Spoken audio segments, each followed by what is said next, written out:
बहुत ही रिलीवेंट है। और आज से मैं अमेंडमेंट कवर करने वाला हूँ, अमेंडमेंट बाय फिनेंस एक्ट 2020।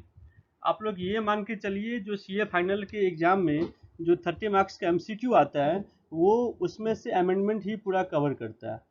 आप यदि उस अमेंडमेंट को ठीक से कर रहे हो, आप यदि मेरे वीडियो को फॉलो कर रहे हो और अमेंडमेंट को आप अच्छी तरीके से आप रीड कर रहे हो, तो आप ये मान के चलो कि 30 मार्क्स आपके हाथ में है। और ये बहुत ही रिलीवेंट होता है। देखिए, आज का जो टॉपिक है वो सबसे अधिक रिलीवेंट है। ये रिलीवेंट है जो लोग डिविडेंड इनकम वालों के लिए बहुत अधिक रिलीवेंट है। और ये आज का जो टॉपिक है वो आपका टैक्स ऑन डिविडेंड। मैं आपको ये बोल सकता हूँ, जो फिनेंस एक्ट में जो सबसे मेजर चेंज हुआ था, फिनेंस एक्ट 2020 में जो सबसे मेजर चेंज हुआ था वह हुआ था कि डिविडेंड अब टैक्सेबल हो गया in the hands of share holder. ये सबसे मेजर चेंज था। और इस चेंज को लेकर बहुत कुछ चेंज किया गया। इस चेंज को लेकर बहुत जगह चेंजेस किए गए। तो आज हम इन डीप में इसको लेके जाऊंगा।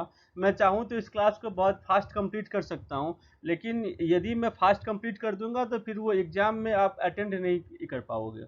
और मेरा मोटिव ये है कि इस क्लास के बाद डिविडेंड को लेकर कोई भी क्वेश्चन आए आपके एग्ज़ाम में, एग्जामिनर आपको हिला न सके।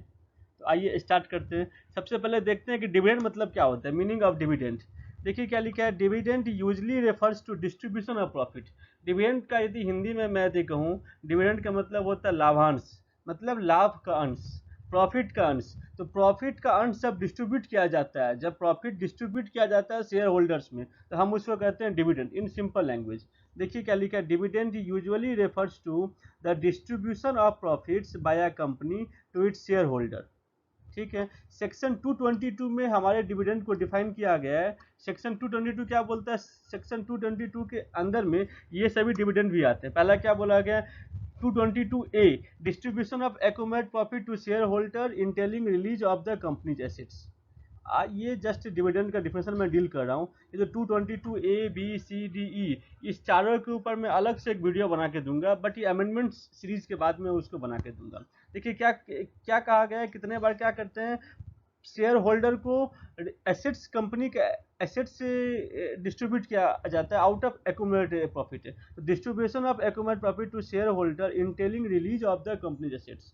Distribution of debenture or deposit certificate to the shareholders out of the accumulated profit of the company and issue a bonus share to preference shareholder out of the accumulated profit। ये आपका bonus share preference share के लिए बोला गया, equity share वाले के लिए नहीं बोला गया। तो क्या होता है, कितना बार डिवेंचर या डिपॉजिट सर्टिफिकेट डिस्ट्रीब्यूट करते हैं in place of distributing the profit.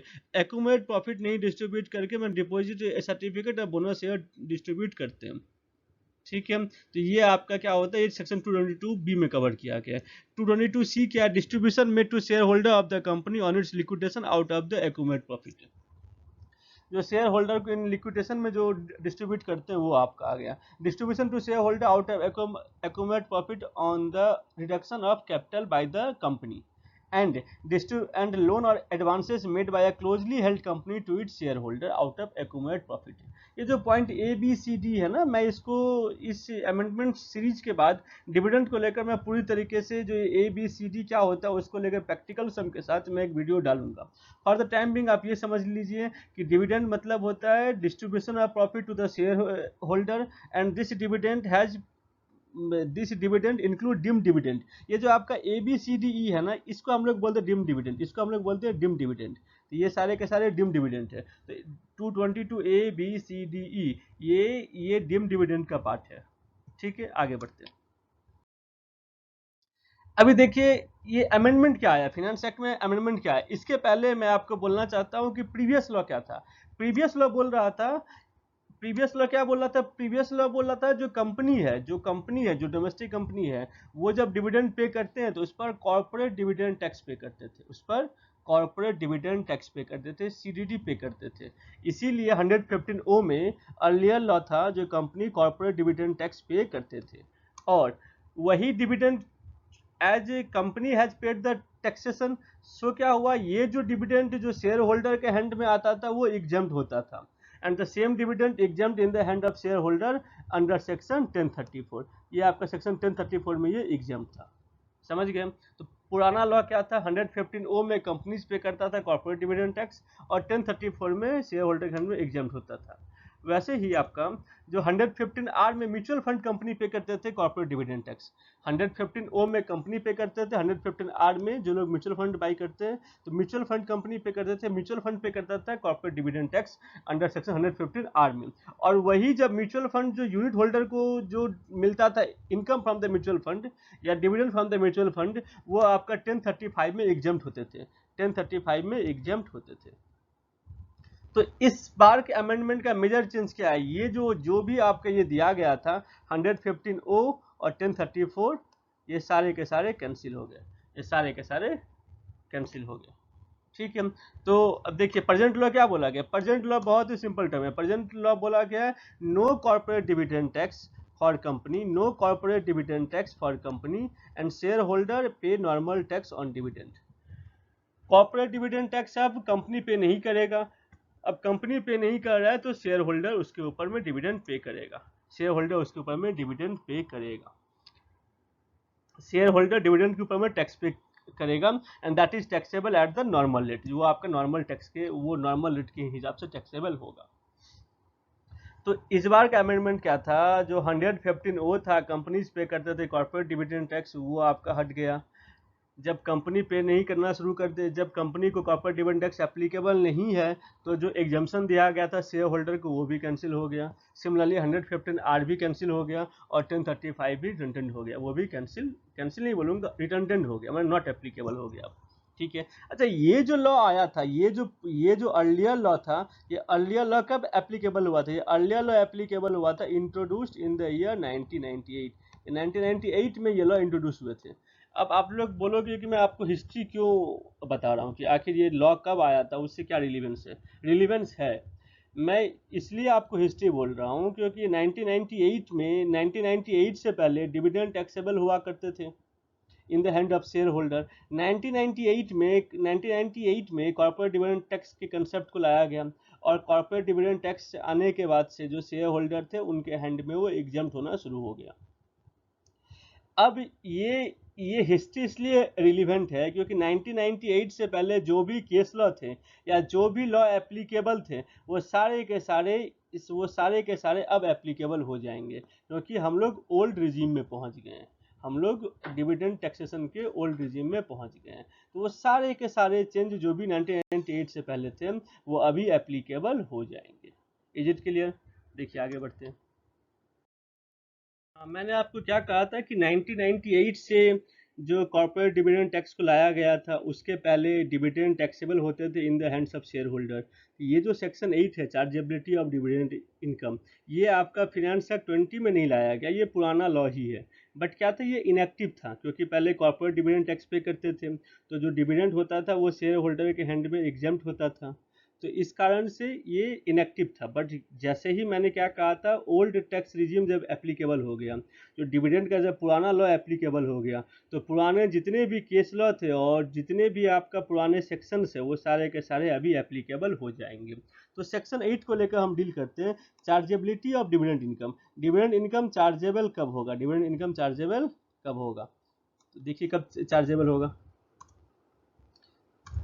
क्या बोला गया है, for the purpose of inclusion in the total income of an assessee.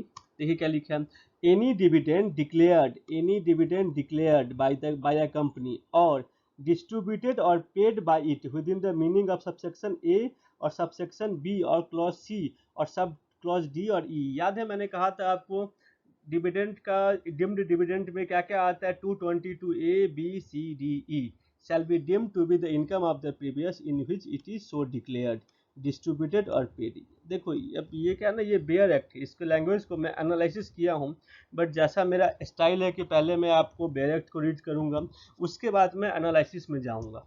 देखिए मैं उसी तरीके से आपको मैं बोल रहा हूँ। मैंने क्या कहा आपको, एनी डिविडेंड डिक्लेयर, तो बाबू डिविडेंड डिक्लेयर कब होता है, डिविडेंड डिक्लेयर होता है एजीएम में। डिविडेंड डिक्लेयर कब होता है, डिविडेंड डिक्लेयर होता है एजीएम में। जब कहीं भी आएगा डिविडेंड डिक्लेयर तो हम लोग इसको बोलते हैं फाइनल डिविडेंड, हम लोग इसको कहते हैं फाइनल डिविडेंड। तो जैसे ही कहीं पर आपको दिखाई दे कि एनी डिविडेंड डिक्लेयर्ड है, मतलब इसका मतलब ये हो गया कि ये आपका हो गया फाइनल डिविडेंड, ये फाइनल डिविडेंड है। ठीक है, तो फाइनल डिविडेंड कब टैक्सेबल होगा, फाइनल डिविडेंड टैक्सेबल होगा when it is declared. Final dividend taxable कब होगा? जब वो डिक्लेयर किया जाएगा, मतलब जिस एजीएम में डिक्लेयर किया जाएगा, जिस साल डिक्लेयर किया जाएगा उस साल वो टैक्सेबल होगा, उस साल वो टैक्सेबल होगा in the hands of share holder. ठीक है बाबू। और क्या बोला हूँ? डिस्ट्रीब्यूट और पेड, किसको डिस्ट्रीब्यूट और paid? Section 222 A B C D E, ये जो 5 डिम डिविडेंड के सेक्शन थे, ये कब टैक्सेबल होंगे? जब वो डिस्ट्रीब्यूट और पेड, जब वो पे किया जाएगा या जब वो डिस्ट्रीब्यूट किया जाएगा। Is it clear? तो मैं यदि आपको सिंपली बोलूँ फाइनल डिविडेंड टैक्सेबल कब होंगे, तो फाइनल डिविडेंड टैक्सेबल उस ईयर होंगे जिस ईयर वो एजीएम में डिक्लेयर किए गए हैं। और जो डिम डिविडेंड है वो टैक्सेबल कब होंगे? जब वो डिस्ट्रीब्यूट और पेड, जब वो पे किए जाएंगे या जब वो डिस्ट्रीब्यूट किए जाएंगे। नेक्स्ट क्या हो गया? Any interim dividend, interim dividend taxable कब होगा? Any interim dividend shall be deemed to be income of the previous year in which the amount of such dividend is unconditionally made available by the company to the member who is entitled to it। मतलब क्या हुआ? Interim dividend कब taxable होगा? जब जब वो shareholder के account में क्रेडिट हो गया, जब शेयर होल्डर को पैसा मिल जाएगा। Amount of such dividend is unconditionally made available by the company to the member who is entitled to it. जब उसका जो मेंबर है, जो शेयर होल्डर, जो इसका इंटाइटल है, जब उसको मिल जाएगा तब आपका इंटीम डिविडेंड टैक्सेबल होगा। चलिए हम लोग एनालिसिस में जाते हैं, उसके पहले एक बार मैं आपको बोल दे रहा हूँ कि हमारा जो फाइनल डिविडेंड है वो टैक्सेबल कब होगा? जिस बार एजीएम में, जिस साल एजीएम में, जब एजीएम में डिक्लेयर होगा तब मेरा फाइनल डिविडेंड टैक्सेबल हो जाएगा। डिम डिविडेंड टैक्सेबल कब होगा? जब वो डिस्ट्रीब्यूटेड और पेड माना जाएगा। और इंटीम डिविडेंड टैक्सेबल कब होगा? जब आपका वो made unconditionally made available to the share holder who is entitled to it, जब वो शेयर होल्डर के अकाउंट में पहुंच जाएगा, पैसा जब पहुंच जाएगा, जिस साल पहुंचेगा उस साल इंटीम डिविडेंड माना जाएगा। देखिए क्या बोलता है, क्या deemed dividend to A B C D, जो है जैसा मैंने आपको कहा था, ये कब होगा? ये आपका होगा डिस्ट्रीब्यूटेड और पेड एज द केस में बी, और एज एज एज मैंने which was earlier। Final dividend कब होगा? डिक्लेयर्ड इन एजीएम, और जिस साल एजीएम में डिक्लेयर करेगा उस साल ही टैक्सेबल होगा। नेक्स्ट क्या बोला कि इंटीम डिविडेंड कब टैक्सेबल होगा? रिसिव्ड बाय शेयर होल्डर, जब ये शेयर होल्डर को मिल जाएगा इंटीम डिविडेंड तब टैक्सेबल होगा। अब क्या होता है ना, अब इतना आसान नहीं है ये। अब इसके ऊपर एक एमसीक्यू देगा। आप मान के चलिए कि आईसीआईसीएफ सीए के एग्जाम में इसके ऊपर एक एमसीक्यू आ सकता है। तरह तरह के क्वेश्चन एग्जामिनर फ्रेम कर सकते हैं आपके कंसेप्ट को चेक करने के लिए। देखिए मैंने क्वेश्चन फ्रेम किया, final dividend declared on 29 March 2020।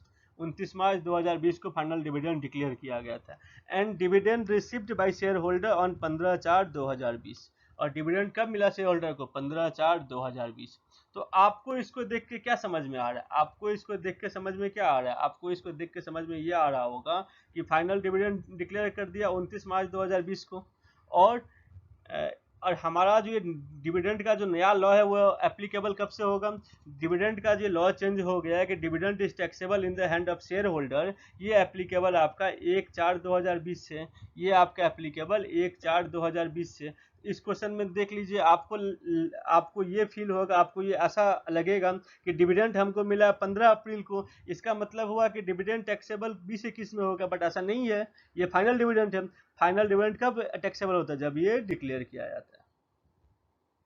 ठीक है, देखिए amendment is not applicable as declared on 29/3/2020। The company has to pay CDD under section 115O and dividend is exempt in the hand of shareholder under section 1034। समझ में आया? Is it clear? तो dividend share holder hand में exempt रहेगा 1034 में, क्योंकि ये 29/3/2020 को ये इसकी जो चार्जेबिलिटी थी वो आपका मार्च महीने में हो गया था शेयर होल्डर के हैंड में, और शेयर होल्डर के हैंड में मार्च में टैक्सेबल नहीं था। 1/4/2020 के बाद से नया लॉ आया है, 1/4/2020 के पहले ओल्ड लॉ ही था। इतना आसान नहीं है। इसको लेकर एग्जामिनर आपका क्वेश्चन चेक कर सकता है। अब क्या हुआ था, मैं आपको इसी क्वेश्चन में मैं थोड़ा सा चेंज करके आपको बोल रहा हूँ। ये एक आपका सेक्शन है ट्रांजिशन प्रोविजन, क्योंकि लॉ नया आ रहा है, 1/4/2020 से लॉ नया आ रहा है, उसके पहले ओल्ड लॉ था। तो डिपार्टमेंट ने क्या किया, एक ट्रांजिशन प्रोविजन को रखा है। ट्रांजिशन प्रोविजन क्या बोलते हैं? सेक्शन 1034 और 1035 तभी एप्लीकेबल होगा जब 115O एप्लीकेबल होगा और 115R एप्लीकेबल होगा। यदि 115O एप्लीकेबल नहीं है, 115O means corporate dividend tax paid by the company and 115R means corporate dividend tax paid by the mutual fund company. तो जब आपका 115O और 115R एप्लीकेबल है तभी आपका सेक्शन 1034 और 1035 एप्लीकेबल है, तभी आपका सेक्शन 1034 और 1035 इज एप्लीकेबल। अभी मान लो इसी क्वेश्चन में, ये जो सेम क्वेश्चन था, इसी क्वेश्चन में, इसी एमसीक्यू में, यहाँ पर यदि फाइनल डिविडेंड की जगह पर यदि इंटीम डिविडेंड रहता तो क्या होता? इंटीम डिविडेंड डिक्लेयर किया गया 29 मार्च को और डिविडेंड मिला शेयर होल्डर को 15 अप्रैल को। गौर से सुनना, इंटीम डिविडेंड डिक्लेयर किया गया 29 मार्च को और डिविडेंड मिला शेयर होल्डर को 15 अप्रैल को। तो इंटीम डिविडेंड वाले केस में क्या होता है? इंटीम डिविडेंड कब टैक्सेबल होगा? जब received by the share holder, जब received by the share holder.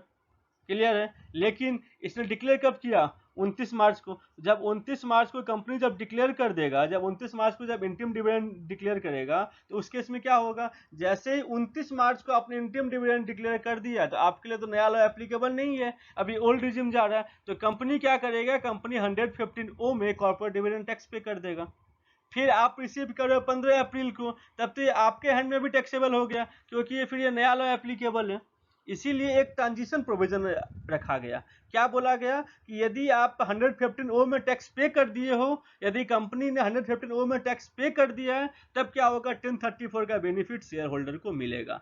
यदि म्यूचुअल फंड कंपनी ने 115R में कॉर्पोरेट डिविडेंड टैक्स पे कर दिया है, तो जो म्यूचुअल फंड यूनिट होल्डर है उसको 1035 का बेनिफिट मिलेगा। Is it clear? समझ में आया ठीक से? प्लीज आप लोग कमेंट में बताइएगा कि इस पॉइंट में किसी को कोई डाउट है या नहीं है। चलिए आगे बढ़ते हैं। नेक्स्ट आपका सेक्शन 56। सेक्शन 56 क्या बोलता है? Dividend shell always be taxable under the head income from other sources. 56 में बोल दिया गया है कि भले आप डीलर इन शेयर्स क्यों नहीं हो, भले शेयर ट्रेडिंग आपका बिजनेस क्यों नहीं हो, लेकिन जो डिविडेंड मिलेगा ये इनकम फ्रॉम अदर सोर्सेस के हैंड में टैक्सेबल होगा। देखिए क्या लिखा गया, very good. Dividend income shall be chargeable to tax under the head income from other sources। ठीक है, डिविडेंड के अंदर में डिम डिविडेंड भी आते हैं जो 222A, B, C, D, E में मेंशन किया गया। क्लियर है? अब मैंने क्या कहा, जब कोई इनकम टैक्सेबल होता है, जब कोई इनकम टैक्सेबल होता है, डिविडेंड आपका इनकम है तो डिविडेंड इनकम आपका टैक्सेबल हो रहा है, तो जब कोई भी इनकम टैक्सेबल होता है तो उस इनकम को अर्न करने के लिए आप कुछ एक्सपेंसेस बियर करते हो। सपोज करो मैंने शेयर में इन्वेस्ट किया है by taking loan from the bank, मैंने बैंक से लोन लिया तब मैंने इन्वेस्ट किया है, या फिर जब मुझे डिविडेंड मिल रहा है तो ब्रोकरेज चार्ज काट रहा है, कलेक्शन चार्ज काट रहा है, जो मेरा ब्रोकरिंग हाउस है वो काट रहे हैं, मैंने बैंक से लोन लिए थे वो मैं काट रहा हूँ। तो ये जो आपको डिविडेंड मिलेगा इसके ऊपर क्या एक्सपेंसेस अलाउ है? इसके ऊपर क्या एक्सपेंसेस अलाउ है? देखिए क्या बोला गया, इसके लिए सेक्शन 57 में एक प्रोविजो को ऐड किया गया और ये प्रोविजो क्या बोलता है? ये प्रोविजो आपको बोल रहा है no deduction shall be allowed, कोई भी छूट नहीं मिलेगा फ्रॉम द डिविडेंड इनकम, कोई भी छूट नहीं मिलेगा other than deduction on account of interest expenses. Interest expenses को छोड़ के, इंटरेस्ट एक्सपेंसेस को छोड़ के कोई छूट नहीं मिलेगा। लेकिन इंटरेस्ट एक्सपेंस कितना का छूट मिलेगा? Such reduction shall not exceed 20% of the dividend income, 20% of the dividend income और income in respect of such units. ये यूनिट होल्डर है उसके लिए यूनिट और शेयर होल्डर के लिए डिविडेंड। समझ में आया कि मैंने क्या कहा? तो कितना का छूट मिलेगा? आप जो डिविडेंड अर्न कर उस पर कितना का छूट मिलेगा? उसमें छूट मिलेगा, कोई छूट नहीं मिलेगा, कलेक्शन चार्ज, ब्रोकरेज चार्ज, कोई छूट नहीं मिलेगा। छूट कितना का मिलेगा? छूट मिलेगा जो आप बैंक से लोन लेके शेयर में बाई किए हो, तो इंटरेस्ट जो एक्सपेंसेस है सिर्फ उसका छूट मिलेगा। लेकिन कितना छूट मिलेगा? 20% इन एग्रीगेट, 20% इन एग्रीगेट। आप 20% in aggregate dividend income, suppose करो मैंने 5 कंपनी का शेयर बाई किया, रुचि सोया बाई किया, आईटीसी बाई किया, टीसीएस बाई किया, विप्रो बाई किया और इन्फोसिस बाई किया। मैंने 5 शेयर को बाई किया। आई परचेस्ड 5 शेयर से। I have taken loan to purchase share only for ITC company. मैंने सिर्फ बैंक से लोन लिया था आईटीसी कंपनी के शेयर को बाई करने के लिए, और मेरा आईटीसी से डिविडेंड इनकम आया 10,000 रुपीज का, और मेरा total dividend income 1 lakh rupees का है। मेरा total dividend income 1 lakh rupees का है, और मैंने लोन लिया था सिर्फ आईटीसी के शेयर को बाई करने के लिए, और मेरा इंटरेस्ट एक्सपेंसेस 15,000 रुपीज़ का। तो आप लोग मुझे ये बताइए, मुझे कितना इंटरेस्ट का छूट मिलेगा, मुझे कितना इंटरेस्ट का छूट मिलेगा? मुझे 15 का मिलेगा या 10 का मिलेगा? मेरा आईटीसी से डिविडेंड आया 10,000 रुपीज़, आईटीसी के ऊपर जो मैंने बैंक से लोन लिया था उसका इंटरेस्ट है 15,000 रुपया, लेकिन टोटल डिविडेंड मेरा 1,00,000 रुपीज़ है। तो जब कभी भी हम लोग इंटरेस्ट का छूट देंगे तो हम लोग इंटरेस्ट का छूट हमेशा टोटल से काउंट करेंगे, in aggregate 20% of the aggregate dividend income. मतलब 1,00,000 का 20% 20,000, तो मेरा 15,000 रुपया इंटरेस्ट एक्सपेंसेस है, तो पूरा 15,000 अलाउ होगा। क्लियर है? तो जब हम लोग डिविडेंड इंटरेस्ट को जब चेक करेंगे तो इन एग्रीगेट चेक करेंगे, एग्रीगेट कितना इंटरेस्ट का छूट मिलेगा, 20% of the total aggregate income, इतना का ही छूट मिलेगा। We are not going to check individually, हम लोग सिर्फ आईटीसी में कितना डिविडेंड मिला, कितना इंटरेस्ट पे किए, हम लोग उसको नहीं देखेंगे। Is it clear? तो ये आपका हो गया। देखिए एक बार मैं इसको रीड करता हूँ। No deduction shall be allowed from the dividend income और income in respect of units of a mutual fund specified under section 1023D और income in respect of unit from specified company defined in section 1035 other than ये 1023D और 1035 जो भी UTI के जो part है उसको मैं थोड़ा देर बाद डील करता हूँ। ठीक है, तो आप लोग समझ गए होंगे। Dividend income shall always be taxable under the head income from other sources. Dividend income shall always be taxable under the head income from other sources. समझ में आया? और क्या, और मैंने क्या कहा था, कितना का छूट मिलेगा? 20% of the dividend income. Dividend income जितना होगा उसका 20% ही सिर्फ खर्चा में छूट मिलेगा। और कौन सा खर्चा? Interest expenses taken for the acquiring the shares. ठीक है, और इसको हम लोग इन एग्रीगेट चेक करेंगे। चलिए आगे बढ़ते हैं। नेक्स्ट क्या है? नेक्स्ट क्या है देखिए,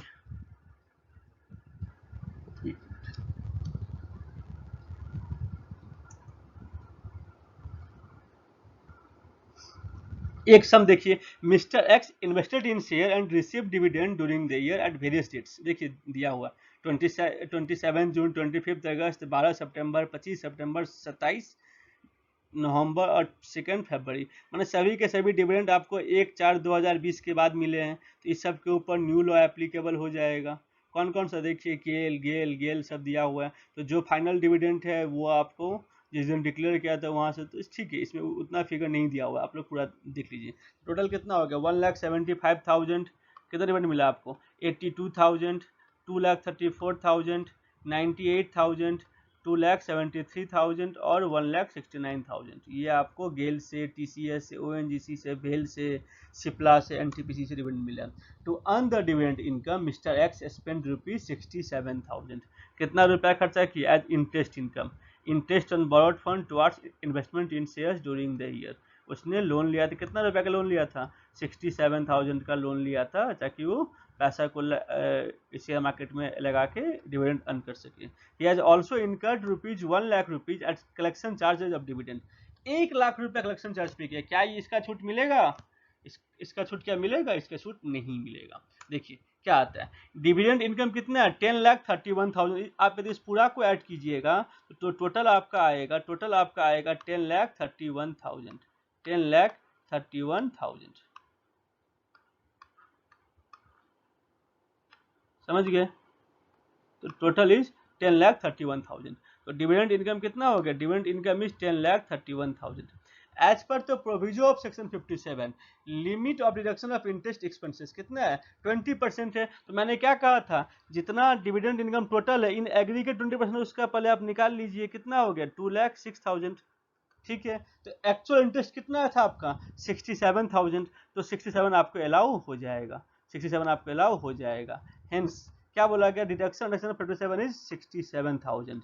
income from other sources is 10,31,200 minus 67,000 equal to 9,64,200 आएगा। शायद इसमें एडिशन में गलती है, एक मिनट सब्ट्रैक्शन में गलती है, देख लीजिएगा। 9,64,000 जो भी आपका इसका डिफरेंस करने पर जो आएगा वो आपका टैक्सेबल होगा, वो आपका टैक्सेबल हो जाएगा under income from other sources. आगे देखिए।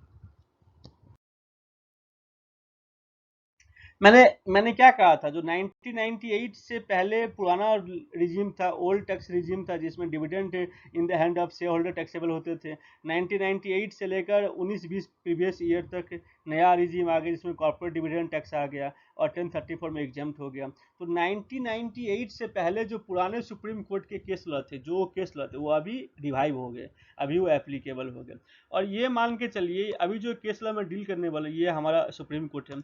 अभी जो मैं जिस, देखिए वेरी वेरी इंपॉर्टेंट मैंने लिखा है, ये मान के चलिए ये जो केस लॉ मैं डील करने वाला हूँ, ये केस लॉ एक डार्लिंग केस लॉ था एग्जामिनर का। Every attempt, every one after, एक अटेम्प्ट को छोड़ के एवरी अल्टरनेट अटेम्प्ट में इसके ऊपर एक क्वेश्चन रहता ही था। तो मुझे पूरा उम्मीद है कि आपके मई टर्म में या नवंबर टर्म में इससे लेकर एक क्वेश्चन आएगा ही। देखिए क्या लिखा है, ये केस क्या था, western states trading company private limited versus CIT, ये सुप्रीम कोर्ट का केस था। अब मैं आपसे सिंपली पूछूं कि डिविडेंड मेरा क्या है, भले ही मैं डीलर इन शेयर हूं, डिविडेंड मेरा इनकम फ्रॉम अदर सोर्सेस के लिए आएगा, वो हमेशा आईयूएस में टैक्सेबल होगा एज पर सेक्शन 56। सेक्शन 56 बोल दिया गया कि डिविडेंड इनकम हमेशा ही टैक्सेबल होगा इनकम फ्रॉम अदर सोर्सेस में। क्लियर, इसमें किसी कोई डाउट नहीं है।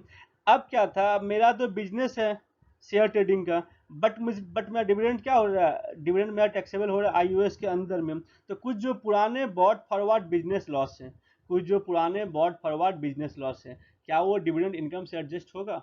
आप लोग को पता होगा, जो पुराना ब्रॉड फॉरवर्ड बिजनेस लॉस होता है, वो सिर्फ ब्रॉड फॉरवर्ड बिजनेस प्रॉफिट से एडजस्ट हो सकता है। समझ में आया? माने broad forward business loss only can be adjusted only against the business profit of the company. 8 साल या 4 साल एक्सपेक्टेशन का रहेगा तो 4 साल, अदर रहा तो 8 साल।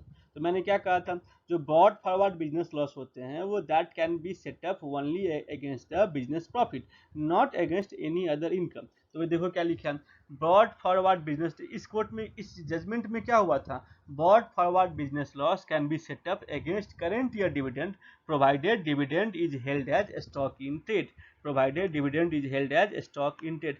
क्या कहा था, the supreme court held that broad forward business loss can be set up against current year dividend income.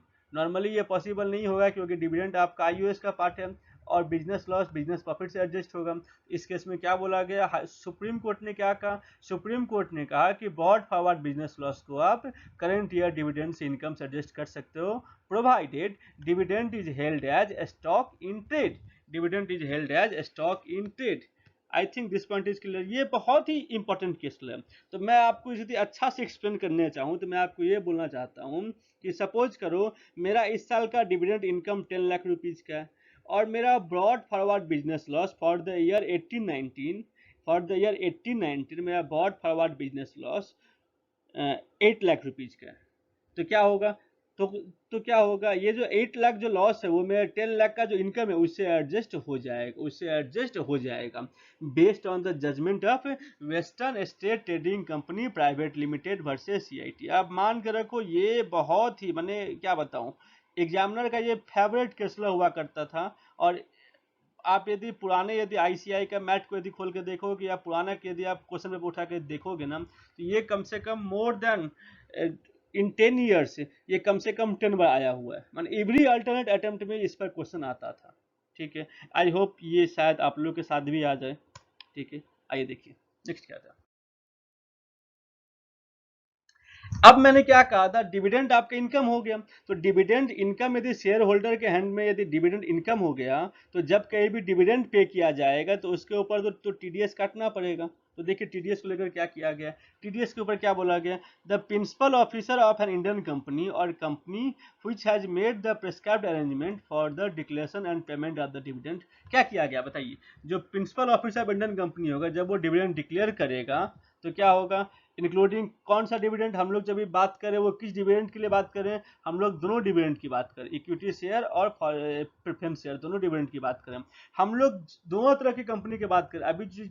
अभी तक हमने जो भी डील किया था वो हम लोग डिविडेंड फ्रॉम डोमेस्टिक कंपनी भी बोल रहे हैं और डिविडेंड फ्रॉम फॉरेन कंपनी ही बोल रहे हैं। माने ये जो डिविडेंड प्रोविजंस है, जो न्यू प्रोविजंस है, जो 1/4/2020 से एप्लीकेबल है, वो ये यूनिफॉर्म लॉ है, वो दोनों पर एप्लीकेबल है, डिविडेंड फ्रॉम इंडियन कंपनी पर भी एप्लीकेबल है और डिविडेंड फ्रॉम फॉरेन कंपनी पर भी एप्लीकेबल है।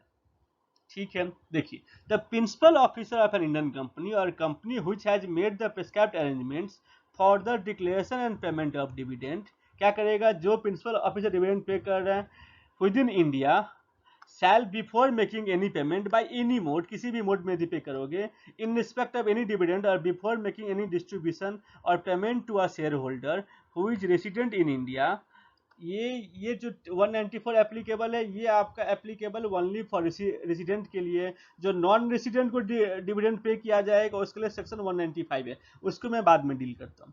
तो क्या बोला गया है, जब कहीं भी डिविडेंड दिया जाएगा एनी रेसिडेंट शेयर होल्डर को या any one who is resident in India, इसके अंदर में section 222 222 A B C D सभी आ गए। तो क्या होगा, कितना का टीडीएस काटना पड़ेगा, टीडीएस काटना पड़ेगा eight the rate of 10%, eight the rate of 10%। आप लोग को पता होगा कि कोविड के कारण हमारा जो रेट था वो 75% रिड्यूस हो गया था, बट ये रिड्यूस हुआ था 14 मई 2020 से लेकर 31 मार्च 2021 तक।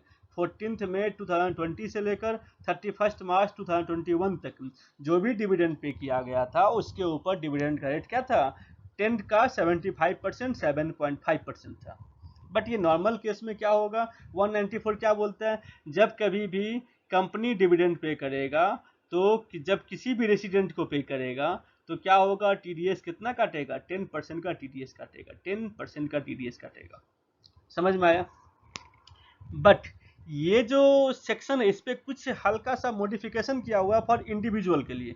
इंडिविजुअल के लिए क्या बोला गया, provided that no such deduction shall be made in the case of share holder being an individual. यदि इंडिविजुअल को पे किया जा रहा है तो आपको दो फर्दर चेक करना पड़ेगा। पहला क्या चेक करना पड़ेगा, the dividend is paid by the company by any mode other than cash. तब क्या होगा, यदि अदर देन कैश यदि डिविडेंड पे किया गया है तो टीडीएस नहीं कटेगा in case of individual only, बाकी सभी केस में कटेगा। देखिए यहाँ पर लिखा हुआ है बाय एनी मोड लिखा हुआ है, समझ गए। तो in case of individual only यदि अदर देन कैश पे किया जाएगा तो डिविडेंड के ऊपर में टीडीएस नहीं कटेगा। दूसरा क्या हो गया, ओनली फॉर इंडिविजुअल, यदि 5,000 से कम का यदि आप पे किए हो तो डिविडेंड नहीं कटेगा। The amount of such dividend, or as the case may be, the aggregate of the amount of such dividend distributed or paid or is likely to be distributed or paid during the financial year by the company to the shareholder does not exceed 5,000 rupees।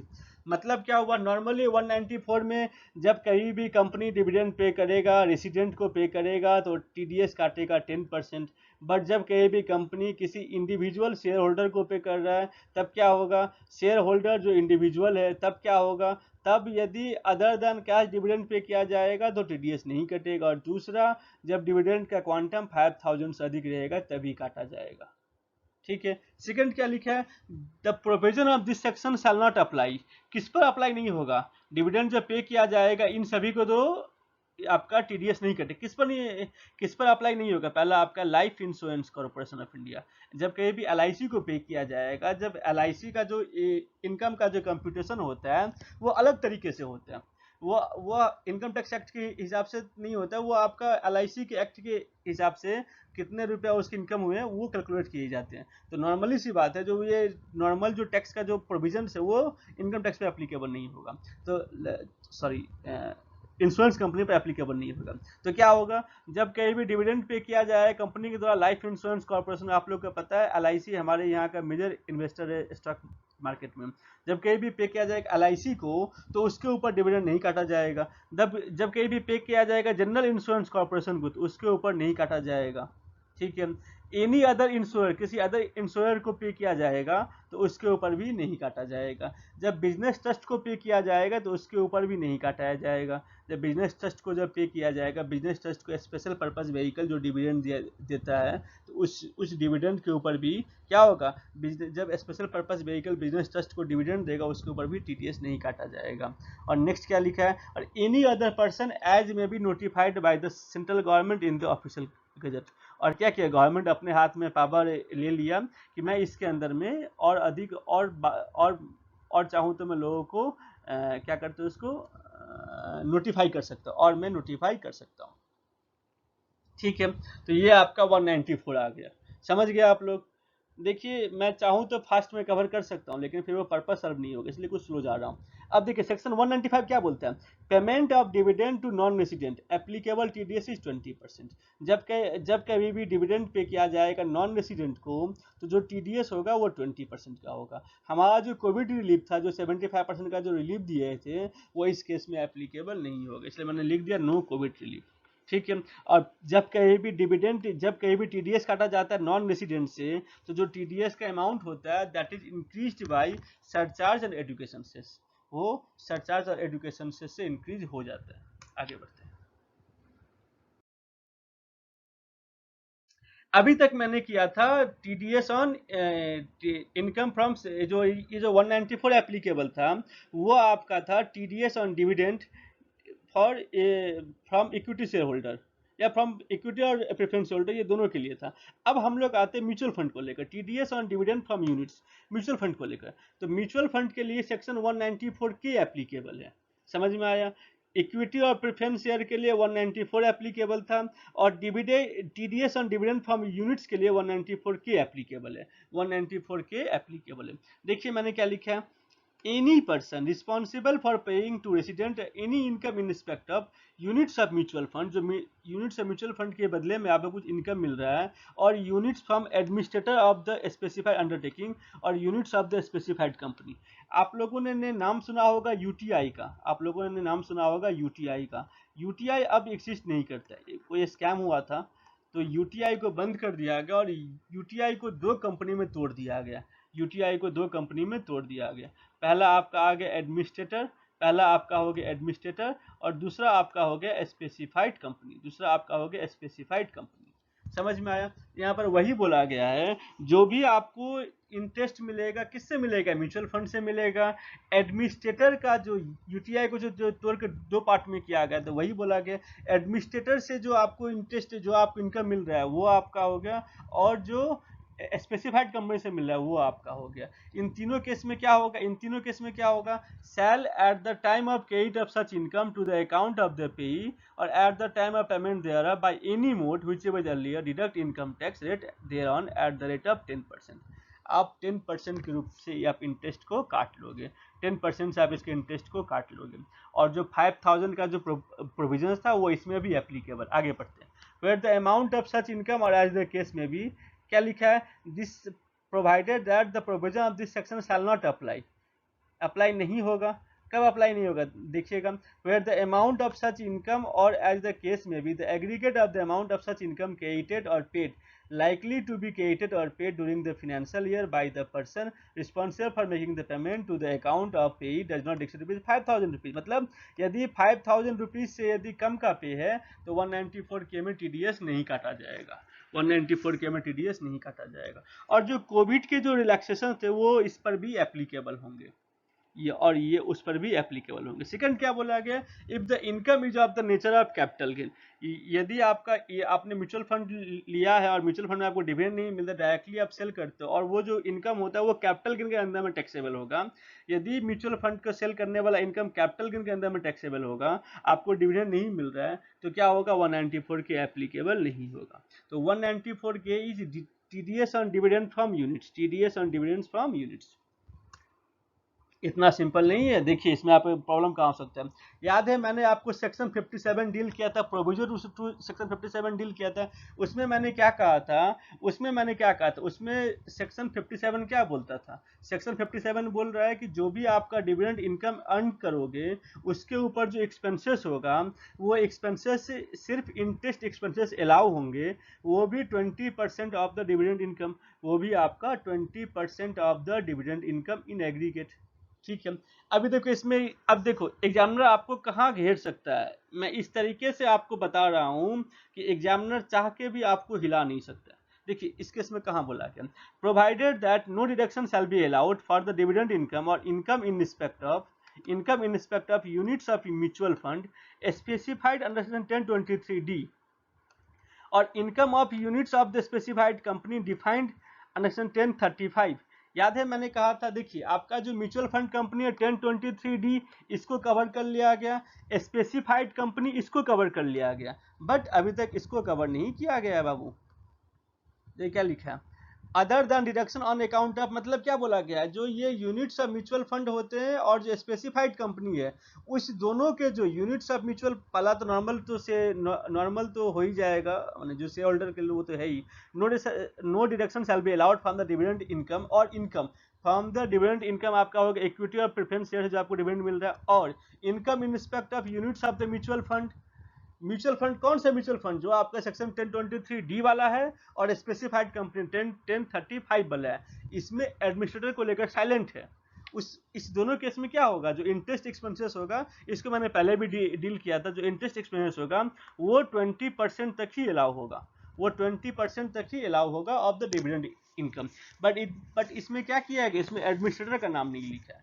तो suppose करिए आपके पास units of the administrator specified undertaking है, आपके पास administrator of the specified undertaking के units हैं, और आपको डिविडेंड मिल रहा है 1 लाख रुपीज़ का। आपने बैंक से लोन लिया था, लोन का इंटरेस्ट है 20,000 रुपीज़ का, 20 नहीं 25,000 रुपीज़ का यदि आपका इंटरेस्ट है, तो उस केस में क्या आपको 25 का छूट मिलेगा? तो हाँ, 25 का छूट मिलेगा। मतलब एडमिनिस्ट्रेटर के लिए 20% का सीलिंग एप्लीकेबल नहीं है। एडमिनिस्ट्रेटर का जो आपका यूनिट है, उस पर जो आपको एक्सपेंसेस हो रहा है, कुछ भी एक्सपेंसेस हो जाए, कलेक्शन चार्ज, इंटरेस्ट एक्सपेंसेस, वो सारे के सारे एक्सपेंसेस अलाउ है। जो एक्सपेंसेस रिलीवेंट है, और जो expenses is in the nature is incurred for the purpose of earning dividend, for the purpose of earning income from the units of the administrator of specified undertaking। समझ में आया? समझ में आया? ये जो 20% का जो एक्सपेंसेस है, that is allowed only for the equity share, preference share, units of mutual fund and units of the specified company. ठीक है। एडमिनिस्ट्रेटर वाले केस में कोई लिमिट नहीं है, जो भी एडमिनिस्ट्रेटर के लिए खर्चा होगा वो सारे के सारे यूनिट्स फ्रॉम एडमिनिस्ट्रेटर से एडजस्ट हो जाएंगे, उसमें 20% का स्लैब एप्लीकेबल नहीं होगा। आई think this point is clear. अभी एक आपका और इम्पोर्टेंट सेक्शन 80M, ये भी आपका नया नहीं, ये भी आपका पुराना ही सेक्शन है, फिर से इसको इंसर्ट किया गया है। मैंने क्या कहा था, जैसे ही 1998 के पहले जो भी थे वो सभी रिवाइव हो जाएंगे। ये सेक्शन क्या बोलता है, ये सेक्शन क्या बोलता है, सपोज कीजिए टीसीएस का जो कुछ शेयर है वो विप्रो के पास है। समझ में आया? तो टीसीएस ने क्या किया, टीसीएस ने डिविडेंड डिक्लेयर किया, टीसीएस ने डिविडेंड डिक्लेयर किया, और फिर विप्रो ने डिविडेंड डिक्लेयर कर दिया शेयर होल्डर को। क्लियर है? तो टीसीएस ने डिविडेंड दिया विप्रो को, और विप्रो ने दे दिया शेयर होल्डर को। आप देखिए, सपोज कीजिए विप्रो को टीसीएस से डिविडेंड मिला 5 लाख रुपए का, और विप्रो ने डिविडेंड डिस्ट्रीब्यूट कर दिया 7 लाख रुपीज। तो इसका मतलब क्या हो गया, इस 5 लाख के ऊपर तो चूंकि शेयर होल्डर को टैक्स पे करना पड़ता है, तो ये चार्जेबल हो जाएगा 5 लाख रुपए विप्रो के हैंड में, और ये 7 लाख हो जाएगा शेयर होल्डर के हैंड में।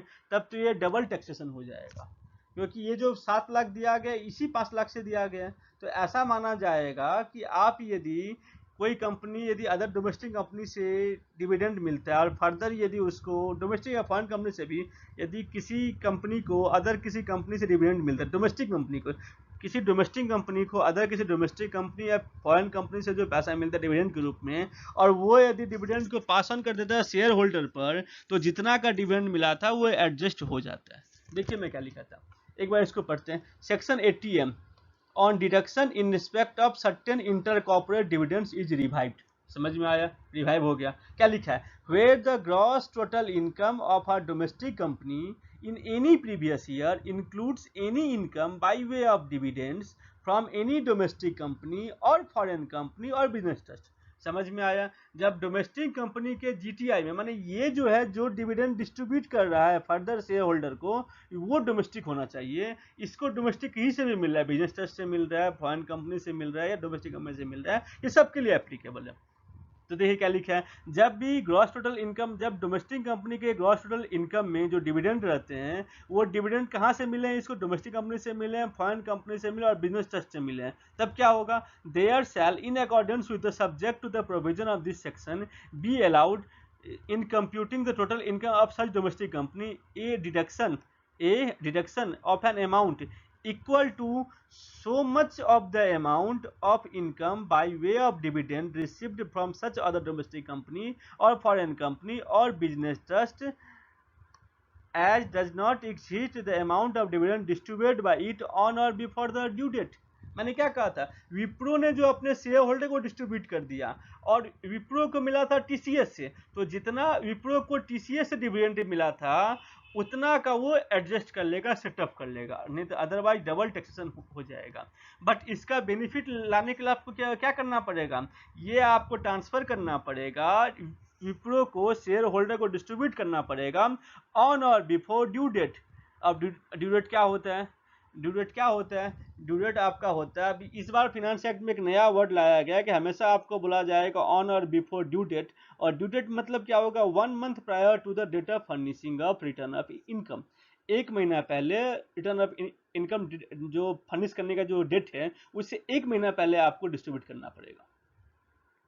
ठीक है, देखिए क्या लिखा है, where any deduction in respect of the amount of dividend distributed by the domestic company has been allowed under subsection 1, इसके अंदर मुझे अलाउ किया गया, no deduction shall be allowed in respect of such amount in any other previous year. एक बार यदि allow हो जाएगा तो उससे दोबारा छूट नहीं, दोबारा डिडक्शन नहीं मिलेगा। मैंने क्या कहा था, for the purpose of this section expression due date means क्या होता है, the date 1 month prior to the date for furnishing the return of income under section 1 of section 139। Is it clear to everyone, सबको समझ में आ रहा है? ठीक है, तो एटीएम किस पर एप्लीकेबल होता है, एटीएम एप्लीकेबल होता है इंडियन कंपनी पर भी, फॉरेन कंपनी पर भी और बिजनेस ट्रस्ट पर भी। एक बार मैं एटीएम को आसान भाषा में आपसे बात करता हूँ। एटीएम में क्या बोला गया है, एक डोमेस्टिक कंपनी को किसी अदर डोमेस्टिक कंपनी से, फॉरेन कंपनी से, बिजनेस ट्रस्ट से कुछ डिविडेंड मिल रहा है और उस डिविडेंड को वो फर्दर डिस्ट्रीब्यूट कर रहा है। तो जो पहले डिविडेंड मिला था उसके ऊपर तो टैक्स लायबिलिटी डोमेस्टिक कंपनी की थी जिसने रिसीव किया था, और जो फर्दर जो ट्रांसफर कर देगा फिर लायबिलिटी शेयर होल्डर की हो जाएगी। तो इसलिए सिंपल लैंग्वेज में मैं यदि बताऊं तो एक डोमेस्टिक कंपनी को जो अदर डोमेस्टिक कंपनी से जो आपको डिविडेंड मिलता है उसका छूट मिल जाएगा यदि वो डिविडेंड डिस्ट्रीब्यूट कर देगा further to the share holder within 1 month prior to the date of furnishing return of income. समझ में आया? ऑन और बिफोर ड्यू डेट, यहाँ पर ड्यू डेट मतलब हो गया 1 month prior to the furnishing of return of income. Is it clear? देखिए आगे,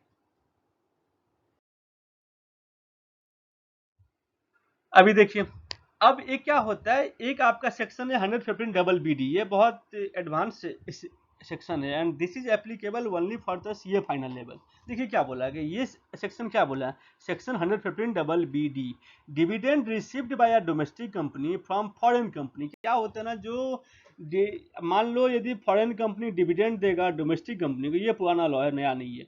फॉरेन कंपनी यदि डिविडेंड देगा डोमेस्टिक कंपनी को, domestic company share hold, domestic company का जो सब्सिडरी है वो फॉरेन कंपनी है, डोमेस्टिक कंपनी का 26% प्लस होल्डिंग फॉरेन कंपनी में है, और फॉरेन कंपनी डिविडेंड देगा डोमेस्टिक कंपनी को, तो इंडिया तो गवर्नमेंट चाहती है जो अधिक से अधिक फॉरेन कंपनी डिविडेंड डिस्ट्रीब्यूट करे ताकि वो इंडियन कंपनी को मिले। इसके लिए मान लो यदि ये लॉ नहीं रहता तो क्या होता, यदि ये लॉ नहीं रहता तो क्या होता, फॉरेन कंपनी जो इंडियन कंपनी का सब्सी है, फॉरेन कंपनी जो इंडियन कंपनी का सब्सी है, या इंडियन कंपनी का जो फॉरेन कंपनी में 26% का होल्डिंग है, फॉरेन कंपनी डिविडेंड डिक्लेयर कर रही इंडियन कंपनी को, उस केस में क्या होगा, टैक्सेबल कितना परसेंट होगा, टैक्सेबल 15% के हिसाब से टैक्सेबल हो जाएगा। ये 15% क्यों किया गया, यदि ये नहीं करता तो ये नॉर्मल रेट, कंपनी का जो नॉर्मल रेट है वो 30% का था, तब वो टैक्स 30% के हिसाब से टैक्सेबल होता। तो गवर्नमेंट चाहती है कि फॉरेन कंपनी अधिक से अधिक डिविडेंड डिक्लेयर करे इंडिया में, इसीलिए उसने क्या किया, इस रेट को रिड्यूस करके 15% कर दिया गया। आई think this point is clear. देखिए मैं एक बार मैं इस एक्ट के लैंग्वेज को पढ़ता हूँ। बेसिकली एक्ट का लैंग्वेज नहीं, इसको मैंने तोड़ फोड़ के मॉडिफाई वे में किया। Dividend received by a domestic company from a foreign company. ठीक है, डिविडेंड किसको मिल रहा है, डोमेस्टिक कंपनी को मिल रहा है। किससे मिल रहा है, फॉरेन कंपनी से मिल रहा है। In which such domestic company has 26% or more equity share holding. Domestic company का फॉरेन कंपनी में होल्डिंग कितना का, 26% का। तो क्या होगा, is taxable at the rate of 15% plus surcharge and health and education cess under 115BD। समझ में आया? ये आपको 115 डबल BD में जो भी आपको डिविडेंड मिलेगा फॉरेन कंपनी से डोमेस्टिक कंपनी को, उस केस में क्या होगा, 115 डबल BD में 15% के हिसाब से टैक्सेबल होगा। चूंकि ये स्पेशल रेट है, जब कहीं भी स्पेशल रेट होता है तो आपको जो बाकी जो छूट मिलता है वो अलाउ नहीं होगा, तो जो इंटरेस्ट एक्सपेंसेस का जो छूट मिलता था वो अलाउ नहीं होगा। Such tax shall be computed on gross basis without allowing deduction for any expenditure. समझ में आ रहा है? Dividend received by a domestic company from a foreign company in which equity share holder of domestic company is less than 26%, जहां पर 26% से less है उस case में क्या होगा, is taxable eight normal tax rate. समझ गए? वो तो पहले ही मैंने कहा था। तो गवर्नमेंट ऐसा क्यों किया, 15% क्यों किया, ताकि फॉरेन कंपनी इंडियन कंपनी को अधिक से अधिक डिविडेंड दे, फॉरेन कंपनी इंडिया में डिविडेंड डिक्लेयर करे, इसलिए किया। The domestic company can claim deduction for any expenses incurred by it for the purpose of earning of such dividend income। अच्छा, ये जब आपका नॉर्मल टैक्स रेट एप्लीकेबल होगा तो जो एक्सपेंसेस होता है वो एक्सपेंसेस वो क्लेम कर सकता है। समझ में आ रहा है? एक्सपेंसेस वो क्लेम कर सकता है, ठीक है। बट जो ATM का जो बेनिफिट है, ये ATM का क्या है, ATM का एक एडजस्टमेंट है, ये कोई एक्सपेंसेस नहीं है, कोई छूट नहीं है, इसलिए ATM का बेनिफिट इस वाले केस में भी मिलेगा। ATM का बेनिफिट इस वाले केस में भी मिलेगा। सपोज करो एक कंपनी है, वो आपका है केमन आइलैंड में, एक फॉरेन कंपनी है वो है केमन आइलैंड में। केमन आइलैंड आपका टैक्स हेवन कंट्री है, तो केमन आइलैंड में एक कंपनी है, वो इंडियन कंपनी का उस केमन आइलैंड वाली कंपनी में 26% प्लस का होल्डिंग है और उसने 10 करोड़ रुपीज़ का डिविडेंड दिया, तो इंडियन कंपनी को क्या होगा, 10 करोड़ के ऊपर में 15% प्लस में सरचार्ज और एजुकेशन सेस एप्लीकेबल जो भी होगा उसके हिसाब से टैक्स पे करना पड़ जाएगा। लेकिन उसी इंडियन कंपनी ने फिर से अलग डिविडेंड डिक्लेयर कर दिया, उस केस में क्या होगा, मान लीजिए आपने यदि 20 करोड़ का डिविडेंड डिक्लेयर कर दिया तो आपका ATM में एडजस्टमेंट हो जाएगा, जितना का आपने डिविडेंड डिक्लेयर कर दिया उतना का आपको ATM में छूट मिल जाएगा, लेकिन वो 1 month prior to the due date of furnishing of return of income होना चाहिए। Is it clear? तो ATM एप्लीकेबल होगा।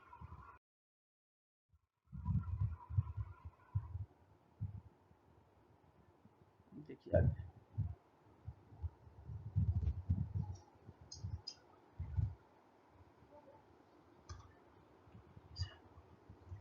अच्छा, टैक्सेशन ऑफ डिविडेंड, ये एक टॉपिक था, ये मैं पहले भी कवर कर चुका हूँ। जो याद है मैंने कहा था कि जब आपका जब जो हमारा जो सरचार्ज रेट है वो क्या है, देखिए तो 50 लाख तक नील है, 50 लाख से 1 करोड़ 10% है, 1 करोड़ से 2 करोड़ 15% है, 2 करोड़ से 5 करोड़ 25% है और एबव 5 करोड़ 37% है।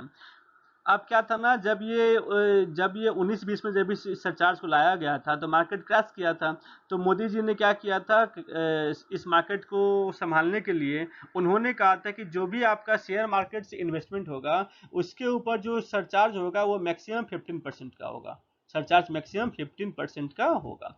तो पहले क्या थे, 111A ही थे और 112A ही थे। 111A थे short term capital gain from share market, 112A थे long term capital gain from equity shares. 111A और 112A थे। अब क्या हो गया, अब इस लिस्ट में एक नया आदमी ऐड हो गया, एक लिस्ट में एक नया नाम ऐड हो गया, वो आपका हो गया डिविडेंड। अब ये डिविडेंड भी ऐड हो गया, मतलब क्या हो गया, जो सरचार्ज का रेट है वो रेस्ट्रिक्ट है 111A 112A और डिविडेंड पर 15% ही होगा। इसको लेकर एलाबोरेटली मैंने एक वीडियो इसके पहले दिया हुआ था, बेसिक कंसेप्ट पार्ट 2, मैं उसका लिंक इस वीडियो के साथ में शेयर कर दूंगा। उसमें एलाबोरेटली मैंने बताया है और मैंने विद एग्जांपल्स, मैंने सम के साथ मैंने उसको सॉल्व किया। बट कोई बात नहीं, इसको थोड़ा सा यहाँ पर डील कर लेते हैं।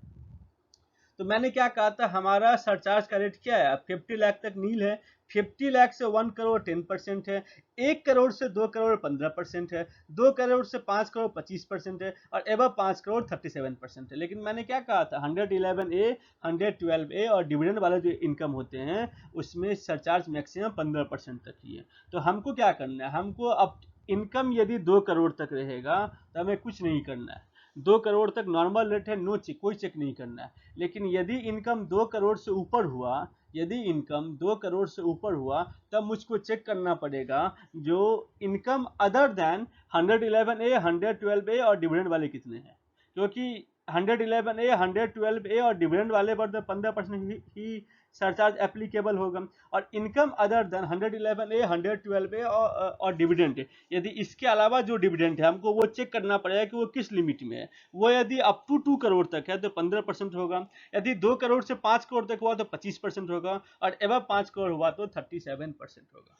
मैं आपको एग्जाम्पल के लिए बोलता हूँ, सपोज करो मेरा जो इनकम है वो 10 करोड़ रुपीज है, 9 करोड़ का डिविडेंड है और 1 करोड़ का सैलरी है। 9 करोड़ का डिविडेंड है और 1 करोड़ का सैलरी है। अब यदि मैंने इसके ऊपर पूरा टैक्स मैंने निकाला तो 10 करोड़ के ऊपर जो टैक्स आएगा वो मैंने निकाल लिया। अब बताओ सरचार्ज कितने एप्लीकेबल होगा। 9 करोड़ का जो डिविडेंड है उसके ऊपर जो इनकम टैक्स निकला है उसके ऊपर जो सरचार्ज होगा वो 15% का ही होगा, क्योंकि मैंने कहा था 111A, 112A और डिविडेंड पर मैक्सिमम 15% तक का ही होगा, तो उसके ऊपर में जो सरचार्ज होगा वो 15% का ही होगा। सरचार्ज 15% का ही होगा। लेकिन क्या हो गया, टोटल इनकम 10 करोड़ माइनस में 9 करोड़ कितना हो गया, 1 करोड़ हो गया, तो उसके ऊपर में कितना का सरचार्ज होगा, 10% या 15%? उसके ऊपर में हमेशा ही 15% का होगा। आप ये मान के चलो, इनकम जैसे ही 2 करोड़ से ऊपर हो जाएगा, इनकम जैसे ही 2 करोड़ से ऊपर हो जाएगा तो उस केस में आपका जो total income other the 111A, 112A और डिविडेंड है उसके ऊपर में जो वो कितना भी माने वो आपका यदि 2 करोड़ से कम भी हो, वो 1 लाख ही हो, लेकिन डिविडेंड कितना होगा, सरचार्ज कितना होगा, सरचार्ज आपका 15% होगा। एक बार मैं फिर से समराइज वे में आपको बोलता हूँ। देखिए 2 करोड़ तक हमें चेक करने की आवश्यकता ही नहीं है, क्योंकि 2 करोड़ तक क्या होगा, 2 करोड़ तक रेट इज नॉर्मल रेट, 15% का ही रेट होगा। ठीक है, यदि आप 2 करोड़ से ऊपर जाते हो तो 111A, 112A और डिविडेंड इनकम, इसके ऊपर कितना होगा, 15% ही होगा। और टोटल इनकम माइनस में 111A, 112A और डिविडेंड, ये यदि अप टू 2 करोड़ तक है, मतलब कुछ भी अमाउंट हो, 2 करोड़ से नीचे यदि कुछ भी अमाउंट हो तो कितना होगा डिविडेंड, सॉरी सरचार्ज कितना होगा, 15% ही सरचार्ज होगा। यही बच्चों को डाउट होता है। ठीक है, और 2 करोड़ से 5 करोड़ यदि हुआ तो 25%, और 5 करोड़ से ऊपर हुआ तो 37%। मैंने इसको डिटेल में अलॉन्ग विद द एग्जाम्पल्स, मैंने केस 1, केस 2, केस 3, मैंने पूरा एग्जाम्पल के साथ इसको मैंने डील किया है। एक सेपरेट वीडियो है, अभी यदि मैं डील करने जाऊंगा उसको तो आधे घंटे मुझे और लग जाएंगे। ठीक है, तो इसके लिए आज मैं उसको डील नहीं करता, आप उसको देख लीजिएगा, लिंक मैं शेयर कर दूंगा, बट काइंडली इसको देख जरूर लीजिएगा। ठीक है, थैंक यू। ये क्लास थोड़ा सा लेंदी हो गया, ये शॉर्ट में भी हो सकता था, लेकिन इसको शॉर्ट में करने से क्या होता है, बहुत सारे कंसेप्ट ऐसे होते जो प्रॉपरली कम्युनिकेट में नहीं कर पाता, अंडरस्टैंडेबल नहीं होते। और आप ये मान के चलो कि for the sake of taking classes मैं क्लास नहीं ले रहा हूँ। मैं चाहता हूँ कि जो मेरे व्यूअर है, जो इस वीडियो को देखते हैं, कम से कम जब वो एग्ज़ाम में बैठे तो एग्जामिनर उसको इस डिविडेंड वाले पोर्शन पर हिला ना सके, क्वेश्चन कैसा भी आए आपको वो अटेम्प्ट कर पाओ। इसीलिए ये मैंने पूरा डिटेल में इस क्लास को मैंने डिस्कस किया है। आपका जो भी ऑब्जर्वेशन है आप काइंडली मुझे कमेंट बॉक्स में लिख के बताइए कि इस क्लास में और कुछ एक्स्ट्रा ऐड करना चाहिए था या कुछ छूट गया, या फर्दर यदि कोई इम्प्रूवमेंट, या फिर मैं किस वीडियो पर बनाऊँ, जो भी आपका है वो आप एक बार मुझे बताइए। ठीक है, तो आज के लिए इतना ही, and thank you for your listening. Thank you.